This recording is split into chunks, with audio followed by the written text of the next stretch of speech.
Good morning students. Siddhi Hindi विद्यालय के इस ऑनलाइन क्लासेस में 12वीं वाले बच्चे आपका हार्दिक स्वागत है। अब यहाँ पे हमारा ये जो काव्य शुरुआती तौर से मैंने आपको बताया उसका शीर्षक है, जैसे कि ये जो पतंग नाम का ये जो काव्य है, इस काव्य के रचयिता जो है अर्थात जो कवि है उनका नाम आलोक धनवा है। तो आलोक धनवा का आगे वाले जो हमारा वीडियो है उसमें हमारा परिचय हो गया है, तो थोड़ा बहुत बाकी है वो यहाँ से हम शुरुआत करते हैं और काव्य में जो उसका भावार्थ है, उसका जो क्षार है वो थोड़ा बहुत मैं आपको बता देती हूँ। अब यहाँ पे ये जो काव्य है, इस काव्य में जैसे कि पाठ्य पुस्तक में से ली गई कविता पतंग आलोक धनवा के एकमात्र संग्रह का हिस्सा है। यह एक लंबी कविता है जिसके तीसरे भाग को पाठ्य पुस्तक में शामिल किया गया है। पतंग के बहाने इस कविता में बाल सुलभ इच्छाओं एवं उमंगों का सुंदर चित्रण किया गया है। बाल क्रियाकलापों एवं प्रकृति में आए परिवर्तन को अभिव्यक्त करने के लिए सुंदर बिंबों का प्रयोग किया गया है। पतंग बच्चों की उमंगों का रंग बिरंगा सपना है। आसमान में उड़ती हुई पतंग ऊंचाइयों की वे हदें हैं, बाल मन जिन्हें छूना चाहता है और उसको पार कर जाना चाहता है। हम यहाँ पे ये जो पतंग या नाम का ये जो काव्य है जो कवि आलोक धनवा ने लिखा है, तो इसके माध्यम से कवि यहाँ पे सबसे पहले तो मैं आपको बता दूँ कि इसका जो साहित्य प्रकार है, ये साहित्य प्रकार थोड़ा यहाँ पे लंबी कविता, यानी कि उन्होंने जो अपने ज़्यादातर उनका जो जीवन है उसमें आगे चलकर उन्होंने जो भी कुछ लिखा, उसे लिखने के माध्यम से हमें ये पता पड़ता है कि जैसे कि उन्होंने जो संग्रह लिखा, उस संग्रह में कविताएं, ये कविता के क्षेत्र में उन्होंने अपना बहुत नाम कमाया। तो इस कविता के क्षेत्र में उन्होंने जो ये बहुत सारी कविताएं लिखी, उसमें लंबी कविता जैसे कविता का एक प्रकार है। जैसे हम लोग गद्य में पाठ पढ़ते हैं बच्चों, तो पाठ में भी जैसे कि नाटक है, कहानी है, उपन्यास है, रेखा चित्र है, स्मरण है, जीवनी है, तो यहाँ पे भी कविता में भी ये कविता का एक हिस्सा है। तो लंबी कविता यानी कि बहुत विस्तार से लिखी हुई कविता का ये पीछे मतलब तीसरा भाग इसमें लिया गया है।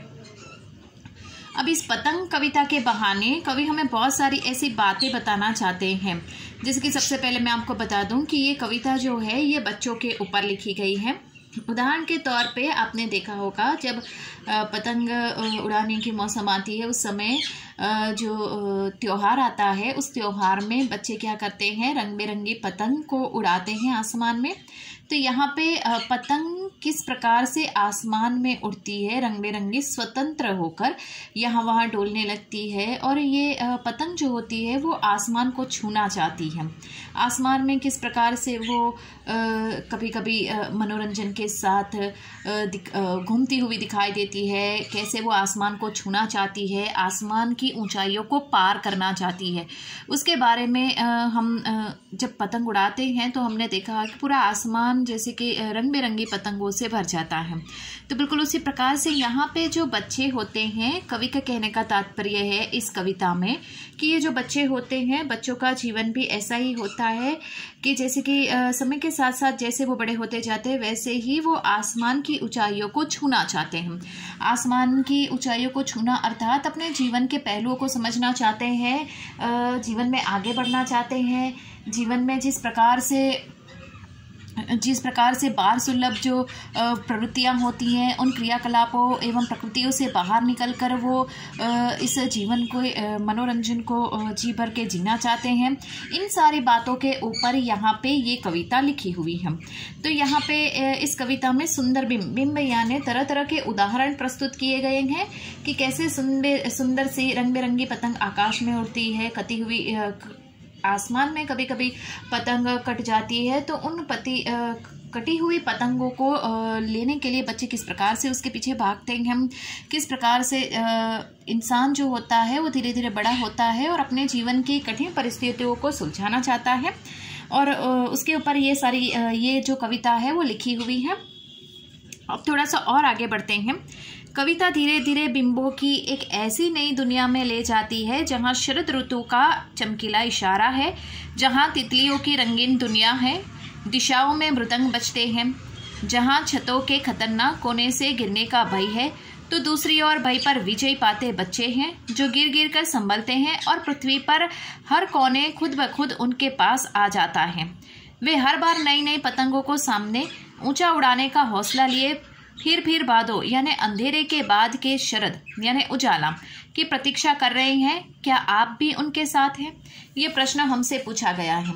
अब यहाँ पे ये पतंग में जैसे कि मैंने आपको बताया ना, जैसे रंग बिरंगी, उदाहरण के तौर पे ये पतंग का त्योहार आता है, लोग पतंग उड़ाते हैं, बच्चे सबसे पहले इसमें हिस्सा लेते हैं। बच्चे और ज़्यादा खुश मिजाज होकर बहुत खुशी के साथ ये पतंग उड़ाते हैं और उनके ये पतंग का त्यौहार सबसे पहले ही शुरुआत हो जाती है। दिवाली के बाद से ही जैसे पतंग उड़ाना शुरू कर देते हैं बच्चे। तो यहाँ पे आसमान में उड़ने वाली ये जो सुंदर सी पतंग, रंग बिरंगी पतंग कभी कट जाती है तो बच्चे उस पतंग को पकड़ने के लिए दौड़ते हैं, घरों की छतों पर पहुंच जाते हैं, यहाँ वहाँ नहीं देखते हैं। तो ऐसे समय बच्चों के जीवन को यहाँ पे जान को खतरा भी हो सकता है, लेकिन फिर भी अगर उस कटी हुई पतंग को वो हासिल कर लेते हैं तो यहाँ पे वो बहुत खुश हो जाते हैं। हमारा जीवन भी एक ऐसा ही है जिसमें उतार चढ़ाव आते रहते हैं, परिस्थितियाँ बदलती रहती है। ऐसी बदलती हुई परिस्थितियों के साथ हम जीते हैं और उसमें अगर विजय प्राप्त कर लेते हैं तो वो भी हमारे लिए एक खुशी का मौका बन जाता है। तो बिल्कुल उसी प्रकार से यहाँ पे ये जो पतंग है तो यहाँ पे बताया गया है जैसे भादों यानी अंधेरा, अंधेरे के समय भादों में जिस प्रकार से यहाँ पे अंधेरा होता है, अंधेरे के बाद जैसे कि एक नई दुनिया की शुरुआत होती है, जैसे शरद यानी उजाला। तो यहाँ पे अंधेरा होता है जीवन में, अंधेरे के बाद जैसे उजाला होता है। तो बिल्कुल उसी प्रकार से बच्चों के जीवन में भी जैसे जैसे समय बीतता जाता है बच्चों की स्थिति, उनकी विचार दृष्टि बदलती चली जाती है। यहाँ पे तरह तरह के बिंब यानी कि जैसे कि मैंने आपको बताया कि तरह तरह के उदाहरण प्रस्तुत किए गए हैं।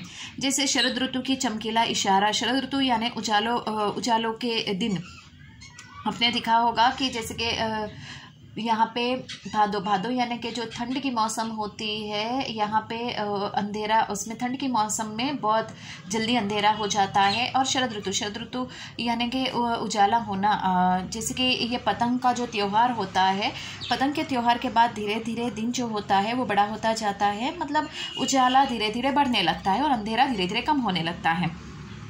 तो यहाँ पे बच्चों के जीवन में भी बिल्कुल इसी प्रकार की स्थिति हो जाती है। बिंब जो होते हैं, बिंब यानी उदाहरण, तो उदाहरण जैसे कि तितलियों के रंग बिरंगी दुनिया, जैसे कि दिशाओं के मृदंग। तो दिशा कोई मृदंग नहीं बजाती, मृदंग एक वाद्य यंत्र है और दिशाओं के मृदंग बजाना यानी कि बच्चे जो होते हैं वो पतंग लेने के लिए जब दौड़ते हैं, यहाँ वहाँ कूदने लगते हैं, छतों के ऊपर उनके पैरों की दमदम की आवाज़ें आने लगती है। तो उनके पैरों की ये जो दमदम की आवाज़ें हैं उससे दिशाओं के मृदंग बजते हैं। तो यहाँ पे ये एक बिंब बताया गया है, यानी उदाहरण के रूप में प्रस्तुत किया गया है। यहाँ पे छतों के जो खतरनाक कोने होते हैं वहाँ पे भी बिना डरे हुए बच्चे वहाँ पे पहुँच जाते हैं। तो ये बच्चों को इस तरह से जोखिम उठाना नहीं चाहिए। तो यहाँ पे पतंग कैसे स्वतंत्र होती है, रंग बिरंगी पतंग के पीछे बच्चे भागने लगते हैं। जीवन भी बिल्कुल बच्चों का ऐसा ही होता है, रंग बिरंगी पतंगों की तरह खट्टे मीठे ये जो उतार चढ़ाव होते हैं। उसके साथ यहाँ पे पतंग काव्य दर्शाया गया है। तो बच्चों यहाँ पे मैंने आपको ये काव्य का सार बताया है। नेक्स्ट वाले वीडियो से हम ये पतंग काव्य की पढ़ने की शुरुआत करेंगे। Thank you.